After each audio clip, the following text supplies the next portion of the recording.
Good evening, everyone. My name's Hank Sutala, And I'm Brian Edwards.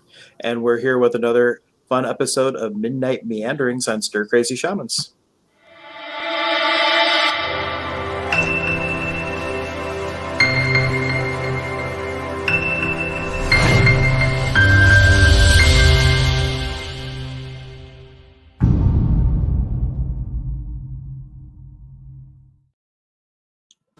Welcome, everyone. We already have some people checking to say hello. Hello, Angela. Welcome. And my apologies to some of the listeners. Casey and I haven't been on hardly at all in like the last week because we were busy with the Shaman Apprenticeship. We had our Hot Ton Car Pie initiation this past weekend, and we were just busy doing all kinds of shenanigans and everything. But what we really want to hear about, I already know the answer, but we have to do it on air here. Tell us about your court case. Oh yeah. First, in case people didn't know why you had to go to court, why don't you tell us how you ended up in court in the first place, and then you can tell us what happened at court. That was. So I was at the beach, and this was, granted, during kind of the early stages of the idiot apocalypse. They had just locked everything down, and it was really stupid. Everybody was not listening to any of the lockdown over here. In Puna, nobody cares. Now you go up to the north, Javi, oh man, they're freaking uptight up there. They're like, won't hug you because social distancing. Yeah, okay. No one in North Kohala got COVID. No one on Hawaii has died of COVID. So it's really ridiculous. Even to this day, we still have to wear masks and stuff if we want to go into a store. But I was at the beach one day, and I was cracking open a coconut. I was right next to my car. I had my swim trunks on, which didn't actually need them. It's a nude beach. But anyhow, I had my swim trunks on. I had my towel and, sitting there on the seat. The cops roll up. I mean, 2 cop cars kind of just barricade the parking lot, and they walk up and hand me a ticket, or they say, basically say, haven't you heard that, the blah, blah, blah. I don't even remember what his name. I'm like, well, I thought you're legally allowed to swim. Oh, you are, but you're loitering. So here's a ticket. So I'm like, are you kidding me? I was so peeved. So anyhow, finally I get to court.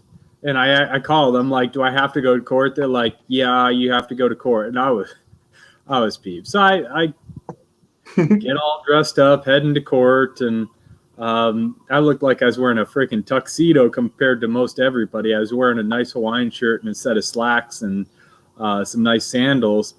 Everybody else was wearing like board shorts, ripped up T-shirts, and pluggers, or they call them slippers here, but flip-flops.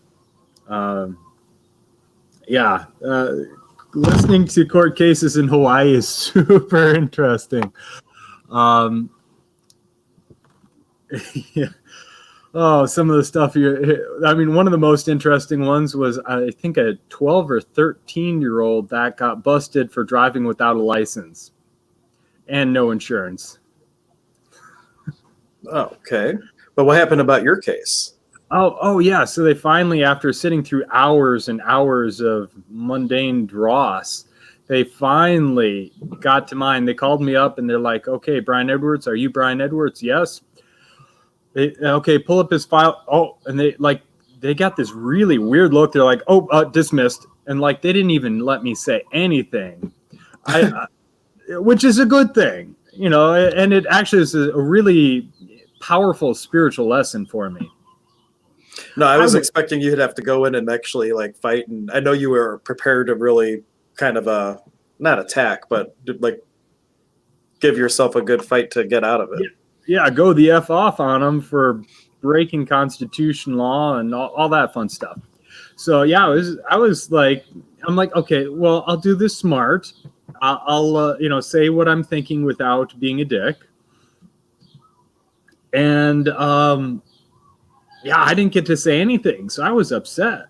I was going to tell them exactly how it was, what happened, and how that was an egregious violation of rights and just absolute absurdity, and they let it go. they like dismissed it immediately. I didn't get to say anything besides, "Yep, I'm Brian." And it was really weird how quickly they dismissed it, and they like were almost surprised when they pulled up my file. So I don't know what that was about, but as I'm walking out, I'm like still really upset. I'm like, I wanted to tell them, I wanted to give them a piece of my mind, and I'm like, wait a second, how much of my life is caught up in this? You know, like how much I get what I want, but I'm upset that I didn't have to fight for it. What? No. Life flows to me with joy and ease and glory. Oh my goodness, I didn't have to fight for it. Wow, how great is that? You know, that brings up a good point because, well, you brought up the access, or the mantra of access, but some people, when they're getting together, they'll actually be fighting about who has things worse in life. And, oh my gosh, I had to go fight for this. Oh, you think that's bad? I had to go do this. And you find people actually arguing about how hard they have it, where if it's something like this comes along, it's just like, whoo, yeah, like just take it and don't complain. Yeah. Well, first Angela said, that's awesome. And then she called you a lucky bastard. Laugh out loud. Well, I'm glad you didn't have to fight because I was kind of worried that if you like put up a big fight or something, they might throw you in contempt of court and then you missed the stream. And then I would, we would disappoint everybody for you not being on. Yeah. Not that you would ever go over the line or anything like that. This might have, I'm good at like walking the line and being professional when it's called for, and being in the Marine Corps, how to speak to people that outrank you and all this and that. But with this egregious violation of rights, I probably might not have stuck to what they would have liked to hear, and so yeah, I'm lucky that I didn't have to say anything. Yeah. And how many cases did they have to listen to before yours? Was anybody else's like the loitering type of thing that got thrown out? No. All of them were like double the speed limit and driving without a license and driving without license plates. That's a huge thing here. Who would have thought? Driving without insurance. All right. Well, what else is going on in your world besides the court case? I know that's a good thing, but I'm sure you've been up to other shenanigans. Well, yeah. So, I mean, that court case really taught me, it really made me take a look at my life and go, wait a second, why do I want it to be hard? I want it to flow with joy and ease and glory. So then I'm like, okay, it kind of changed my perception for the week. And I was like, okay. So then on the solstice and eclipse day, I think around noon here was when the eclipse happened. I was on the top of Mauna Kea. I actually went with a caravan, and we're going with a kahuna from sacred site to sacred site. We went to different heiaus and did blessings, and we ascended the mountain. That was a really cool experience. We all piled in the back of pickup trucks, and we're riding up the mountain. I had my mesa with me. I had my flute and my shell, and we had a beautiful ceremony up there. And another friend of mine showed up, and she's spiritual, and she just wanted alone time at the mountain. So I said, hey, can I catch a ride back down? And she said, oh, yeah, absolutely. So I got to hang out at the mountain longer. And then I wanted some alone time and peace and quiet up there. But then another group came up, and I actually ended up doing a healing for them. They had no idea anything about the spiritual realms, and gave them kind of their first taste. And they were kind of asking what happened up here, what's all this altar basically, or the heiau at the top, and they're asking questions. So I saw my in, and I started filling them in and talked about the ceremony and the connection, and then did some healing for them. So it was a pretty cool introduction. Very cool. Well, for the solstice, we actually, Zane was coming up, we had to delay the whole apprenticeship program that normally starts in April, and we were doing the Hatan Karpai, the first 2 weekend worth of initiations, all on the solstice. And you know where Fort Hill is? Do you remember that from our area? Yeah. So, you know, like, so for the people who don't know where it is, there's this little spot close to where I live that it's a big ridge, and at the very top there's earthworks, and they're kind of fenced off. It's not like mounds, but it's just something that was built, but not They used to necessarily be mountains. burial mounds, right? And but so like if you know, like it's like on a triangle, and there's like a big ridge on or a big drop off on each side, and then the steps. And we were right behind the fence, building a despacho for the wind and a despacho for the sun, like really opening up to introduce ourselves to all the nature spirits and infuse ourselves with the energy. And right after the despachos were done, we were just going off to the side. A deer, I swear, like just manifested out of thin air, and it was right where their despacho was, and it jumped the fence. It looked like it was eating some of my Peruvian bay leaves, so I'm like, oh, he's going to be up all night, right? And then and left, and Zane was just like, wow, that's like a really powerful omen, because one of the spirits that you're kind of calling in, it begins with a T, like Terracuna, something like that, where they are these nature beings that are that you appeal to, and they can physically manifest like that. So it was just a really, really powerful sign. And it was the first time doing this that it's not like freezing, because normally we start in April, and of course in Cleveland it's still snowing a lot of times. And you know, from your apprenticeship, we almost couldn't make it out on the boat to go to the winery where the Crystal Cave was. Oh, yeah. But now we're doing it all in the solstice, and it added a great potency to the work. Plus the eclipse, plus there was stuff going on with the moon. It was just a really potent and powerful time. Yeah, absolutely. A lot of people here, the kahunas and everybody are talking about how powerful this time is and how there's going to be massive changes. Did they give any insight as to what they think the changes are? Or is it just they just are Uh, acknowledging everything's in flux? Consciousness. Basically, everyone's level of consciousness is going to come up. Everybody's abilities are going to come out, and they won't be able to suppress everyone spiritually. So, you know, especially in the medical field, we know about the physical body. You break a bone, they fix the bone. Actually, your body fixes the bone. They just kind of set it and let the body heal itself.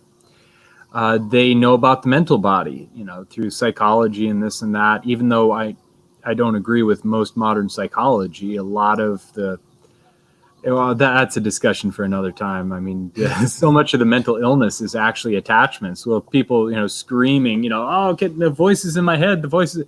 Well, someone yanked the voices out and they won't be there anymore. So I'm a huge advocate for exorcisms for people screaming about the voices in their head. But they don't acknowledge the energy aspect yet, but they're going to have to with some of these changes coming. And the way the healing types of things that they're going to be doing, very much like Rife machines and Teslatron, and a lot of things are going to be coming out and proving that they work much better than pharmaceuticals. Yeah, absolutely. Oh, something I was curious about. I didn't personally see it, but on a stream earlier today with Conversations with God that we were doing, like a book club discussion, someone was saying that Donald Trump's son had asked him about Roswell, and he said he couldn't talk about it, but they were hoping that there would be full disclosure. Were you up? Did you know anything about that? Because I know that might be right up your alley. No, Like I didn't. it was like the whole Area 51 thing, and if anybody in leadership was ever going to have full disclosure, he's probably one of the people that wouldn't care about what he says. The problem is, I believe there's at least 16 or more security clearances over his head. Really? I thought the president Yeah. had like full disclosure about everything. No, not even close. Nowhere near top security clearance. Oh, well, I guess I learned something new every day. Yeah, so that should let me do a quick Google search. But I mean, that should put it into perspective of how much power the president actually has. And if you're just joining us, or if you've been watching, if you have any questions, comments, feel free to interact. We don't have a topic per se. We just kind of follow the energy and see where it takes us. And I was excited to hear about his court case, because I only got I knew he got nothing bad happened, but I didn't know all the details about it.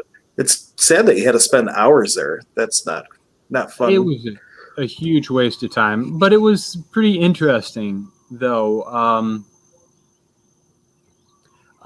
Getting to hear of some of the stuff going on in Hawaii. Yeah. So, okay, I found a chart of this. I'm not sure how true this is. I've heard some of these, but they're so top secret, you probably won't even know the name of it. President of the United States. So there's restricted, confidential, secret, top secret, SC1, special compartmented information, unacknowledged special access programs. Then there's 28 levels of top secret crypto. The president is at 17. And then above that, you go all the way to 28. It's really bad resolution. Something ZD 27, Orbit, Triad, Cosmos, Astral, Stellar, Ultra, Luna, Cosmic, and Majestic. So that is the 10 top levels. Well, the thing, I just looked up the news story. It was basically the Sun saying, though, before you leave office, will you let us know if there's aliens? Because this is the only thing I really want to know. I want to know what's going on. Would you ever open up Roswell and let us know what's going on there? Trump Jr. asked. And then the quote goes on that Trump responds, so many people ask me that question, the president said. There are millions and millions of people that want to go there, that want to see it. I won't talk to you about what I know about, but it's pretty interesting. But Roswell is a very interesting place with a lot of people that would like to know what's going on. I don't know if that really says anything. But anyway, it was interesting that that came up, though, earlier. Well, it happened, I heard, during Obama's presidency as well. I believe the son of Will Smith asked about the aliens or something, and he said, I can't tell you that either. So that was. But maybe nobody wants to admit that they don't really know because they don't have the clearance. So they're like, no, I can't tell you. They just play it off. I'm sure, especially now, the White House released the footage of UFOs. So I'm sure he at least understands. Well, Nixon made treaties with the extraterrestrials. So I'm sure that the president at least knows and understands that there's treaties with these different races or nations of extraterrestrials. Very cool. All right. So what else is going on in your world? We don't have a lot of comments or questions tonight, so we gotta find our own way with what we're going to talk about. Just living life on the island. I got so sunburned up on Mauna Kea. I wasn't thinking, and I didn't wear a brim hat. It was kind of cool. I wore a watch hat, and my whole face got toasted. Actually, I'm kind of curious you mentioned that the Kahuna, you guys were stopping at different sacred sites and doing ceremony. Was it a particular type of ceremony, like in the Peruvian tradition, we might do despachos and different things like that? Is there a standard ceremony for this type of thing at the solstice? It would basically look like a despacho.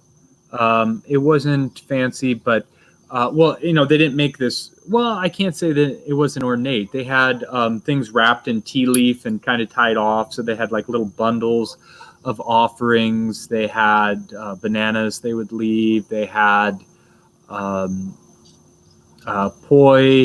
on like the four corners. They'd put olena, which is turmeric powder. They would put kava. So those are their sacred powders that they use.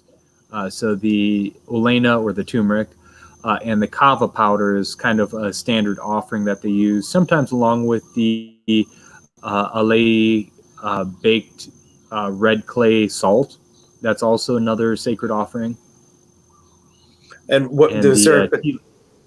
I was going to ask, is there a particular? I think you mentioned that the name of the site, was it something in particular that you called it, like the different places that you were going? A heiau. A heiau. And what is that exactly?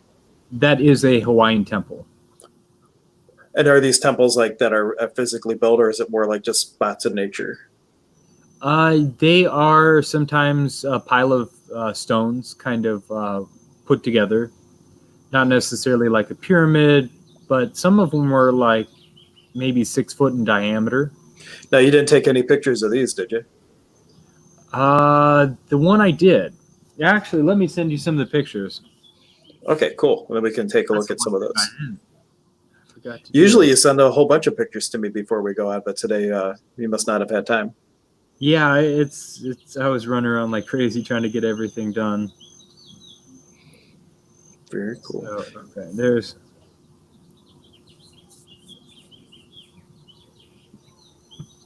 Go ahead and bring up your messenger here. Get ready for it.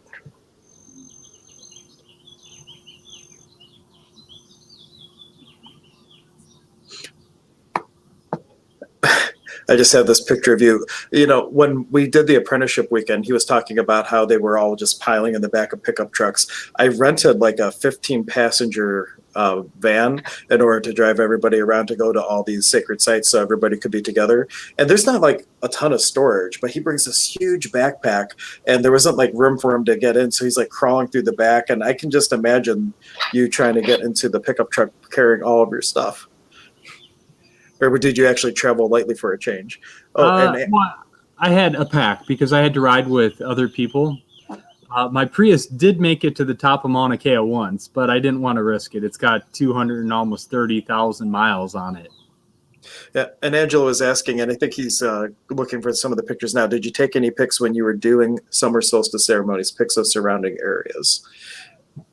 Um, I can actually bring up pictures of some of the shaman weekend here in a second too. There were some people with like we didn't have an official solstice ceremony. We were just doing the Hatan Karpai, which is it translates to the Great Initiation, and we were going to all kinds of different sacred sites to do these different energy exercises. Because in the proving tradition, the idea is you go to where the energy is naturally present. So if you want to connect with the wind, you go up to a very high point where you have a lot more wind. If you want to connect to the sun, you go to like an open field where the sun is really pronounced. Trees, you go to the forest. So it's in other traditions, you do drumming and you journey in like the astral realm. Here, you go to wherever the energy is naturally present. So, but normally, on August 1st is a really big despacha ceremony. It's like Earth Day, and I'll be doing a big dispatch on. We might live stream it. I have to just check with Zane. I think he would be fine with that kind of stuff being live streamed, but I'll connect with him first before we do it. But there's like a huge dispatcher you do with a whole bunch of symbolism from the clouds to the moon, sun, stars for the like little starfish for representing the stars, glitter, confetti, birthday candles, all kinds of stuff that goes into it.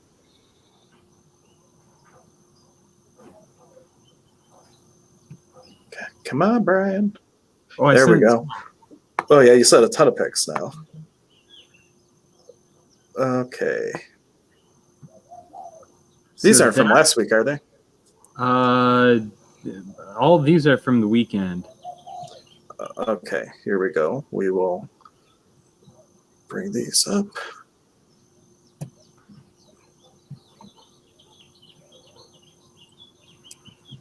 Okay, so is this one of them here? That is Mauna Kea. That is the mountain. That's the one you drove up to in the pickup truck? Yeah, so that is looking at it from a distance. There's Brian doing a selfie. Oh, you're starting to get wrinkles around the eyes, man. You're getting older. Kidding. Well, I'm not kidding, but it's you're only as old as you feel. Let me know when I get to. Eternally. Is that anything in particular? No. Keep going. You'll see the first one. There we go. There's one. So this is considered a temple. This little rock pile, basically. And what is there? Sacred site. Sacred site. Is there a significance to this little wooden rack that's built above it? I don't know exactly. I know that it's set up as a temple. The kahunas didn't want to explain anything, huh? Well, no, they didn't. We're just going from sacred site to sacred site. They didn't explain the wooden shelter over it, but most of them were constructed out of rocks. There's one megalithic rock that was a giant slab, and it was right in the front, almost like tree lawn of a bank. But most of them looked like the one that you saw. Okay. Let's see if you have a picture of that monolith one in here. I don't think I got a picture of that one, unfortunately. Slacking, Brian. I'm telling you. It was a rush. We went from one to the next to the next to the next, and yeah, it was. So this is cool. So you were on the mountain and you're looking down at a cloud. Am I looking at that right? That is correct. Yeah. Yeah. The only other. Clouds.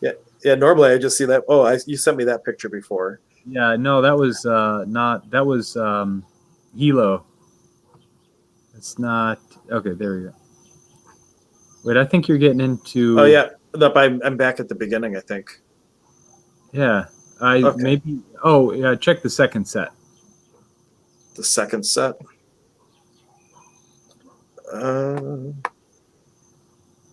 Like in here? Yeah.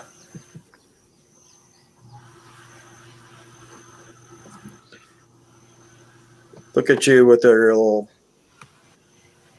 Isn't that, well, I guess I don't have a concept of how hot it is in Hawaii. That looks like it would be hot to me. Well, that was at 14,000 feet. So it wasn't fair too enough. bad. When the wind wasn't blowing, it was probably 70-ish degrees, maybe 60 degrees. However, when the wind started blowing, it got pretty cold. Now, is this a situation where you have trouble with the altitude, or is it not that high, like where if you were to go to Cusco? Some people do have issues. You will get some hypoxia.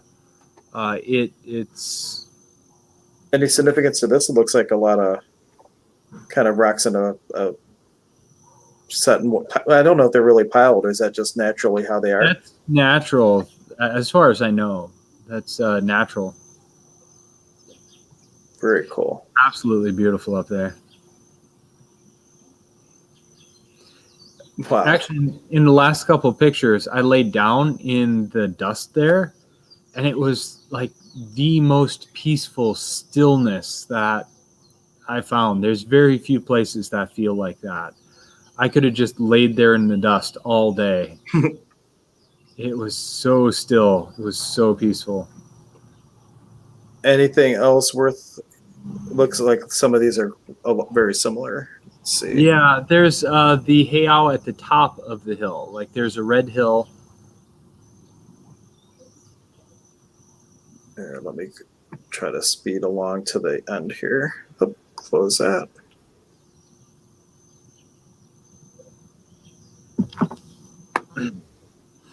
Oh, there we go. Look at that.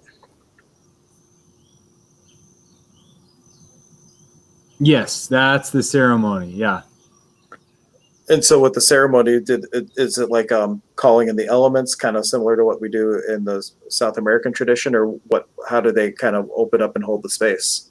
Well, yeah, we called in the different directions. There was a presence, very similar to the Peruvian tradition. There was someone we called, but we called them in, and then they'd chant aloha as we were blowing the shells. And there's maybe a half a dozen of us with shells. The guy in the scarf, the red scarf, the second one next to the guy with the white shirt, at the lower altitude, it was awesome. He was wearing the traditional loincloth. Like he went full. There's everybody from like that to people in suits. So it was this whole cool mixed bag of, yeah. Very interesting. And I'll show you from our weekend here. Let me bring it up if I can. Oops, wrong one.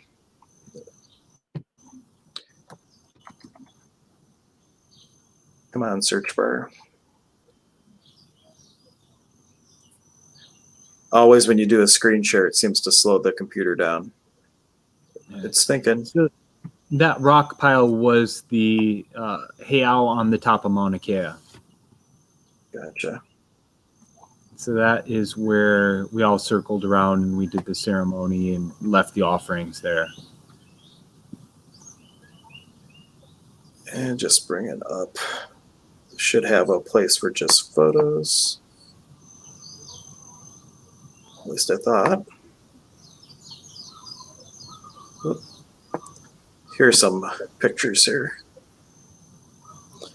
So this is at Fort Hill. Well, no, this isn't Fort Hill. Where is this? I guess someone just decided to take a video of the tree, but that's cool. This is Holy Love Ministries, I believe. They actually are putting in a huge pavement type thing. This is Whip Sledges. We were going there to do all the blending of energies between like the water and the sun and the wind and the earth and all the different combinations. This was Deerlick Cave. We weren't able to go out to the winery, so we went to this cave, and you do a recapitulation exercise in the cave where you kind of go through all the memories of your past, and you either let the heaviness that was created by them flow into the cave, and if they're light, you just kind of embrace them and enjoy them. And there's a little bit more to it than that, but that's where you go with the cave. And then we were connecting here with Brandywine Falls, a waterfall. Everybody was spacing out. Here's Lake of Tears at Holy Love Ministry, a place where you offer your heaviness to the lower world. I'm not sure what just one this is. I didn't take the picture, so I don't know what some of the people were looking at. Oh, there's me. Chilling with the sun. I guess that was it. I should have taken my own pictures, but I was kind of zoned out, as you can imagine, as when you start doing initiation work. Let's see. Oh, this is a little despacho that was being built that someone posted. We learned how to do a special one to call in and work with the Four Guardians. And the Four Guardians are these entities that basically were here before humanity that started to set the tone for life to be able to be possible on the planet. So you bring them in to start connecting with them. Okay. Cool stuff. Next time I'll be more prepared with pictures because they're kind of random what people post in here sometimes. That's Zane. That's my teacher, our teacher. One of the students had gone out to Rocky River Reservation. They were looking for special stones called Huche Piche Rumis, which are these black river stones that naturally have the ability to take heavy energy from people. So that's one of the homework items to go find. Yeah, my first set got stolen in my pack in Mexico. That was one of the things I was super upset about because I found them and handed them to Zane, and Zane goes, "Oh, yep, nope, they're natural ones." I was like, "Yes, I found them," and they got stolen. Yeah, that's the kind of the goal. When you're looking for them, you're looking for stones that naturally know how to do it. And if you don't find ones that naturally know how to do it, then whoever your teacher is in the path can. I think that was about it. Was that it? Oh, this is Holy Love Ministries. This is like, for people who don't know, there's this little place outside of Cleveland on the western suburbs or whatnot. It's completely off the grid. They got solar, they got geothermal, wind turbines and everything. But this lady was a visionary, and she saw like these apparitions of Mary. And she just kind of followed her intuition, and this whole facility was built. And people, when there's going to be an apparition, come from miles and miles around. They have busloads of people come in, thousands of people to see these apparitions. I wonder if they got a picture of they didn't take a picture where the statues are.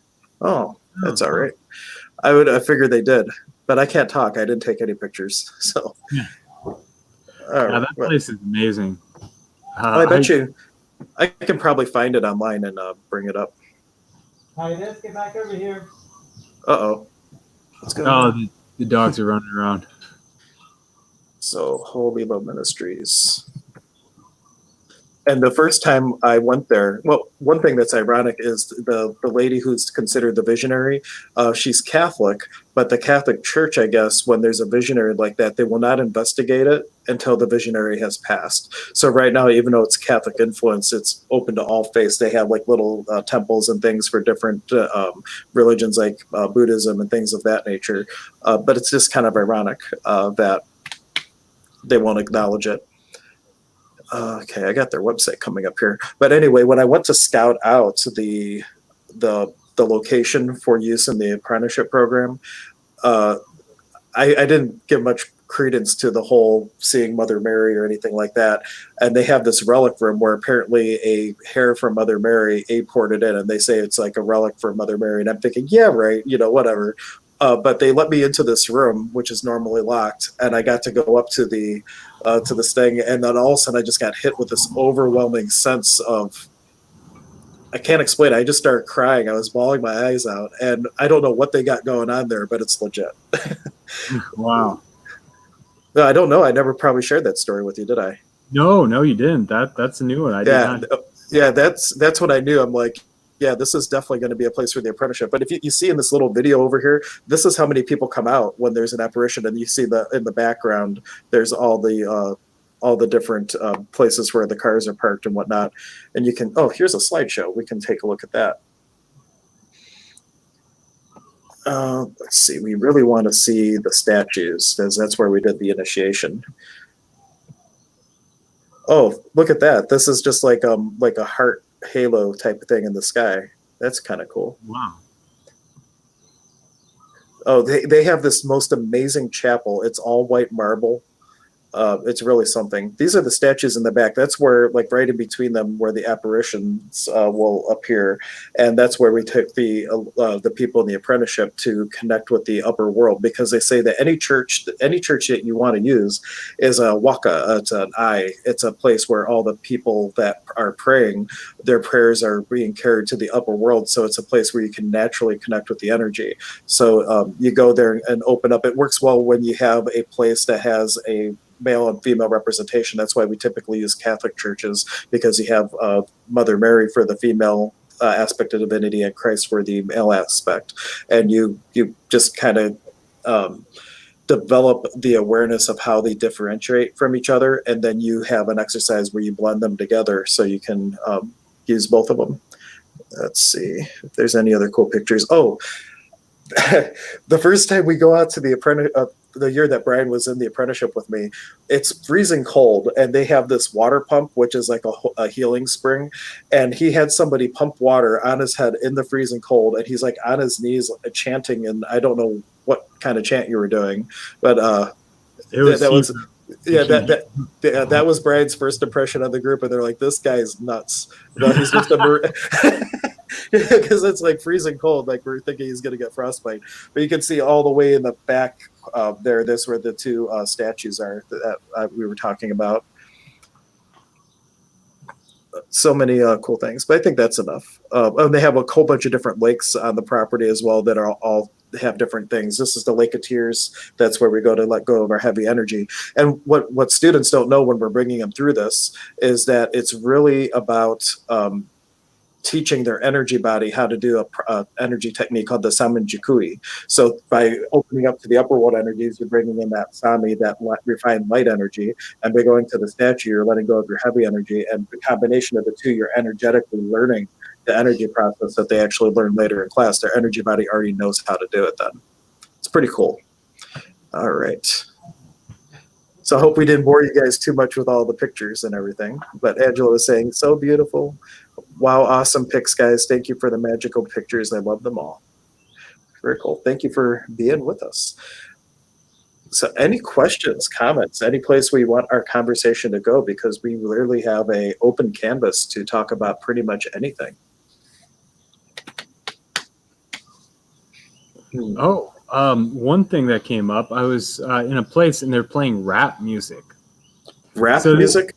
Okay. Yeah, this is going to be a full episode. We're going to do a full episode on sex, drugs, and rock and roll. Or we might actually, it might be a series because it's a very important topic. But it's not necessarily rock and roll. Years ago, I worked in a place where a guy was listening to some hardcore rock and roll, and so much of it openly alludes to Satan, and like the darkness or demons, and like, whoa, it's really dark. And, like you can say, oh, well, they're just joking around, but no, it's really bad. That's a topic for another day, but what I was listening to, rap, it's almost like isochronic tones. They have these repetitive tones at certain frequencies that numb people out into this hypnagogic state, and then they are, putting all these messages in there, and so much of it is based on almost like sexual violence. It's really bad. The treatment towards women, the racism in these songs, and yeah, it was really bad. A lot of it is funded by the Department of Defense, though. Some of this music is designed to put people in a specific energy that they want them to. Well, when you talk about the music too, like even besides purposely writing something for something like that, like frequencies have a huge impact on the body. And I know you would always take the music you wanted to listen to and run it through a converter to tune it from 440 to like 444 or 432, because the impact on the body just from the frequencies and the patterns it makes in the body can have a huge impact on how you feel when you're listening. Oh yeah, can you look up the cinematics for comparing the A432 scale to the A440 scale? So wait, you want me to look up A432 versus A440? Correct. So cinematics is the science of sound making a shape or a pattern. Some of these ancient chants, Native American or Sanskrit chants, will actually create sacred symbols. When you chant Om, it will actually form the Om symbol, is what they say. When you have the notes tuned to in the A432 tuning. So what the tuning means, the fourth A or the middle A is at 432 hertz. So when you tune your instrument or you tune your musical device to that, all the other notes are going to be corresponding in the rough Fibonacci spiral. When you tune to A440, again, it shifts the scale up by 1.8%. Or I should say, when you take it from 440, it's 1.818%. The symbols are, as you can see, the vibration of the A432 sound is intelligent. So in sound or sand, or in water or sand, it'll create these vibrations which are intelligent. A440 just creates these unintelligent blobs. It's the harshest on the subconscious mind, actually. It's discordant to nature. It was actually developed during during World War II by the German scientists, aka the Nazi Sound Weapon Division, to create subconscious harshness and kind of make people uncomfortable. So now when I listen to music that's not tuned to A432, if it's tuned to A440, it's very uncomfortable for me to listen. And it is for probably everybody. They just don't realize that it's making them uptight. It's making them uncomfortable. But I'm now aware of it. When you listen to music tuned to A432, you don't only hear it, you feel it. It's really powerful. It's amazing. It takes beautiful music and makes it even more beautiful. I'm not sure which ones are which here, but this is, if you want to look up the video, guys, because I can't play too much of the video because we'll get hit with copyright stuff if we play too much, because it's not fair use anymore. But you can, there's a couple of these where you can see how the water's reacting between the two different tones. And let me just kind of skip through. But anyway, you can see very clearly that there's quite a difference between the frequencies. And there's one, there's a somatic plate. This is probably what you were talking about. Is this it? No. There's one that has like a plate of sand that has a whole bunch of different frequencies that, oh, there we go, this thing. So this isn't just a, well, I have to look at the little commercial here. Let's close that. So this is called a somatic plate, and you basically put sand on it. And then this is 345 hertz, and you see it just makes like a 4-pointed star. And as you increase in frequency, the patterns get more and more complex. So here we have like 3,975 and so on. So the moral of the story here is whatever music you're listening to, what it's tuned to. Imagine if this is doing it to sand, like what is this doing to the water molecules of your body? And you really want to consider like your music, just like the food that you ingest, you're ingesting tones and frequencies, and just to be mindful of what you put yourself around. And this is why there's so much concern around like the 5G stuff and all that.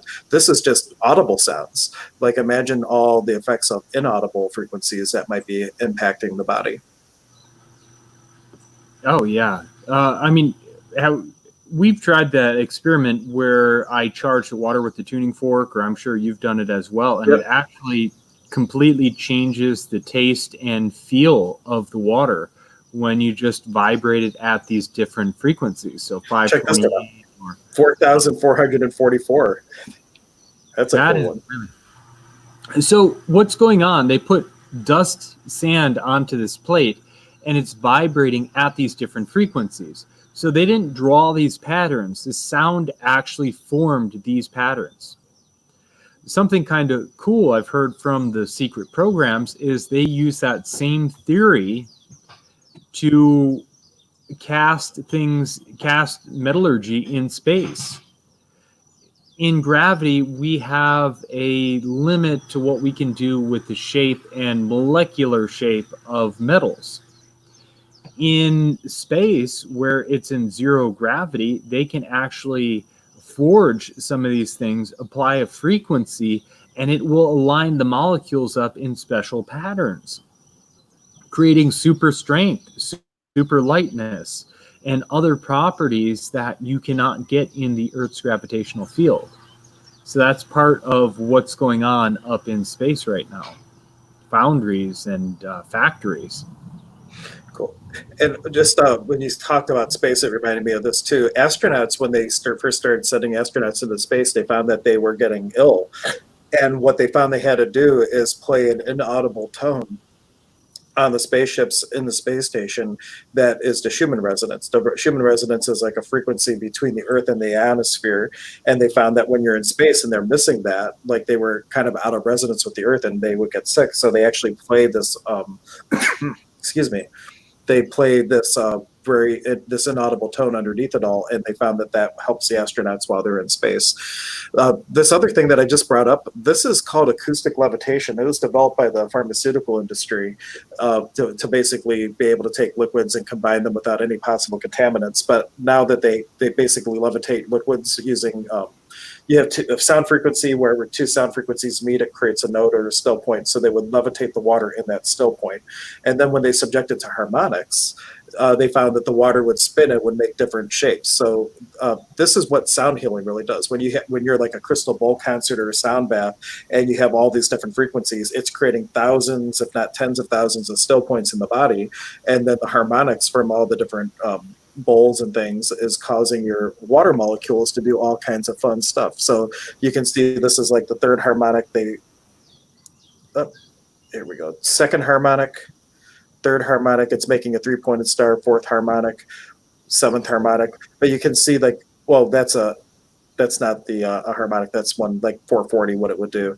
But you kind of get the idea that there's basically sacred geometry happening in the water molecules of your body, and that's what makes sound healing so magical. And it's where the science bridges into the metaphysics. Yeah, that's exactly what they're doing in space with the metals and other materials that they're crafting, using that sound to guide them. So it wasn't developed by the pharmaceutical industry. They definitely use it.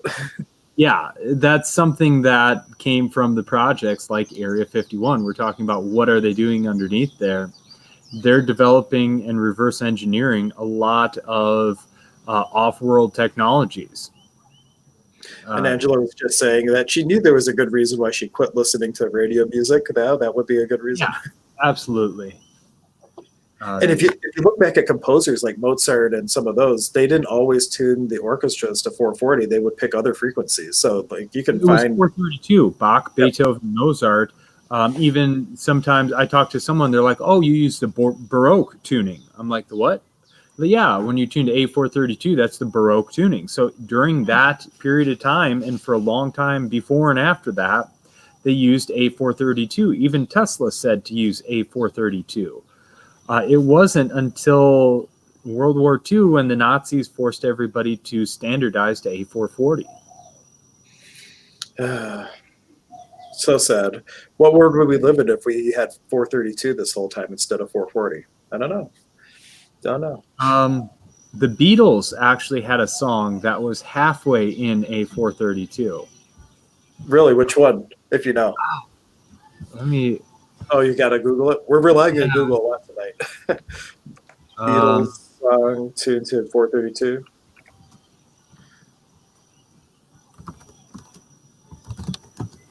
I don't know if that really helped. Although there's a YouTube video about it.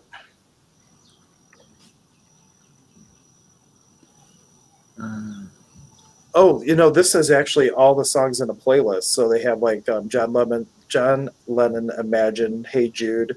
There's a whole list of these. The YouTube channel is actually called Almira Judel. And I'm not going to play these. Actually, quite a few on YouTube that are tuned to that. The program I use is Audacity. It's very simple. Maybe I can go through and screenshot it or show you how to do that. Yeah, actually, you have the screen share ability on your side too. Oh, I do. Okay, you do. Yep.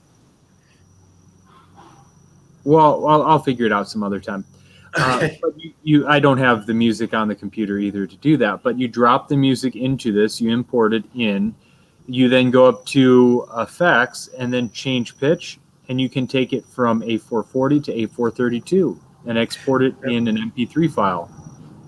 I have this whole, I got it from one of the holistic shows. It's like you put your feet on this little wooden box and you plug it in and it sends sound frequency from a CD as a vibration through the bottom of the feet. And Brian took all the CDs, they were all good for different things, took them and converted them all to 432. And the people that used the 432 versus the original had way better effects. So just a personal firsthand experience of how much more potent or different. I don't want to say it's better, but they were definitely having a more potent experience with the device. Oh wow! I don't think you shared that with me. Well, I did now. It's been a long time. Wow, that's interesting. So it actually had a profound difference. Yeah, I didn't use it all that much, like in general, but the times that I did use it, people definitely had a better effect with it. It was kind of a cool little thing, but I have to set it up. My idea was I would have it out in the waiting room while I was in between clients. If you got there early, you could just put your feet on and get zapped a little bit with whatever you were looking to do. But very cool. So much of the little stuff affects us in our day-to-day life, and we don't even realize it. It's not until you realize it and you pay attention that you start to be able to pull apart why you're feeling certain ways. And especially the 5G. People are getting headaches, people are getting nauseous, people are getting confused and foggy thinking. There's all these terrible side effects to 5G. And I feel it every time I drive into the 5G zone. I start to fog out. I get a terrible headache. I can't think. I get nauseous. And I know why. I know what's going on. But for people that aren't aware, aren't paying attention, aren't going, oh, I'm in a 5G zone, that's what's going on, they have no clue. They're just feeling under the weather today.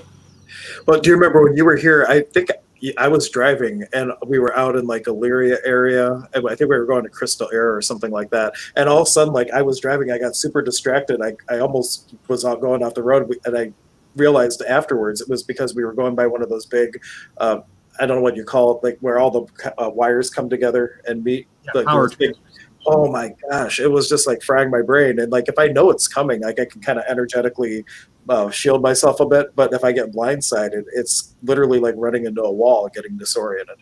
You were like buzzing. You were near manic. It was not good. Angela was asking, how do you find out where the 5G zones are located? Is there a map or something online? Or there is. I forget what it is right now. But yeah, there's you can Google it, or probably better to use the other search engine. But yeah, go ahead, search it, see what you can find. There are maps that show you where the towers are, not only where the zones are, but where the towers are. What's the other search engine? Is there one you recommend? DuckDuckGo gives you unfiltered results. Okay. Or what about Dogpile? Is that still good? It used to be one. I don't know. It might still be good, but I know DuckDuckGo is kind of the go-to, especially if you're using like the Tor browser. That's anonymous. So instead of using Google Chrome, you use Tor. And if you have a VPN, that makes it even more anonymous. And that's the way you begin to start to access the deep web and the dark net and get some real information. That could be a whole another episode of itself, probably. Probably. Okay.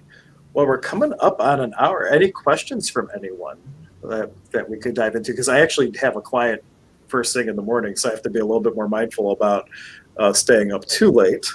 So, but we'll see if we have any questions, and if not, we can end like we do normally with just a little bit of healing. So we'll see, give a minute or two to see if anybody has any questions coming up. How is your? Have you got to talk to your son or see your son recently? Yeah, I have. Yeah, I wonder how I knew that. Well, good to know. Cool. All right. Well, let's. I'll just open the space real quick, and then I'll let you do what you do. Okay. Yeah, that sounds great. What I will do today is share the energy of Mauna Kea. Sounds good. And then I also have 2 tuning forks that I'll use because I forgot my crystal bowl at the office. I was using that earlier. But I have a crystal tuner. This little guy is 4,096 hertz. It's good for entity removals. It's good for clearing blocks like in chakras and energy centers. And then a little Neptune energy, which is a planet frequency. So I'll play both of those once we open the space here. Iari Pachamama, ompui, ompui, ompui. Ahaya. Mama Uno, Mama Cocha, ompui, ompui, ompui, Iari Mama Kia, ompui, ompui, ompui. Ahaya, Waira, ompui, ompui, ompui. Iari inti taita, worki inti taita, ompui, ompui, ompui. Iari quichicuna, ompui, ompui, ompui. Iari Wiracocha, ompui, ompui, ompui.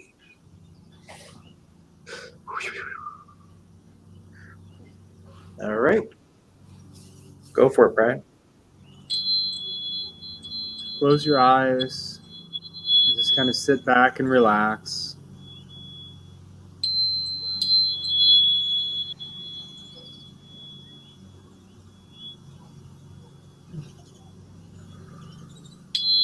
Just feel the power and the energy of the mountain coming through.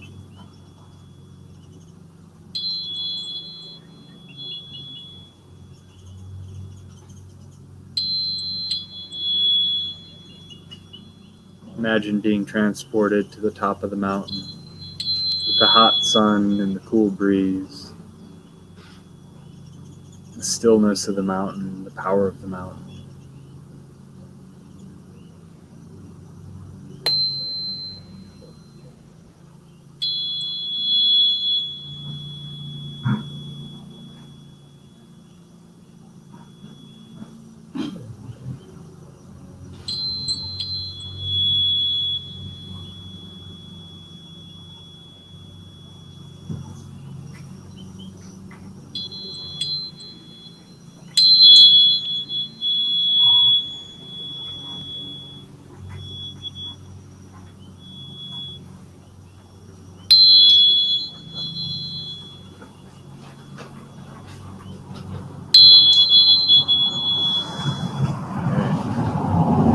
Wonderful.